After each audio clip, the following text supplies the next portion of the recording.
গাজীপুরে পৃথক সড়ক দুর্ঘটনায় স্বামী স্ত্রী সহ নিহত 4, আহত 7।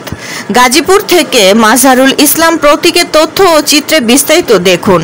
গাজীপুরে রোববার সকালে দুটি পৃথক সড়ক দুর্ঘটনায় 4 জন নিহত ও কয়েকজন আহত হয়েছেন।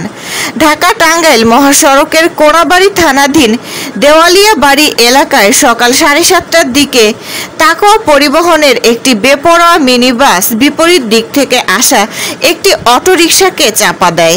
এতে অটোরিকশাটি দুমড়ে মুচড়ে যায় এবং একই পরিবারের স্বামী স্ত্রী সহ 3 জন নিহত হন।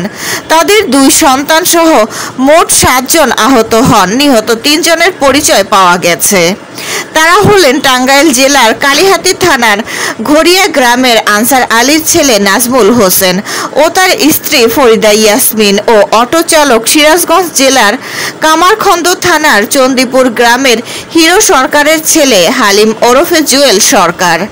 গাজীপুর মেট্রোপলিটন কোনাবাড়ি থানার অফিসার ইনচার্জ মোহাম্মদ নজরুল ইসলাম জানান, রোববার সকাল 7:30টার দিকে বেপরোয়া গতির যাত্রীবাহী মিনি বাস অটোরিকশা চাপা দিলে এ দুর্ঘটনা ঘটে।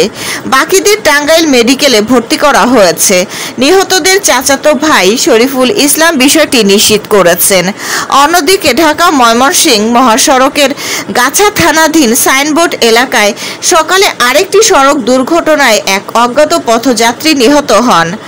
গাছা থানার উপপরিদর্শক এসআই কামরুজ্জামান লিটন বিষয়টি নিশ্চিত করেছেন।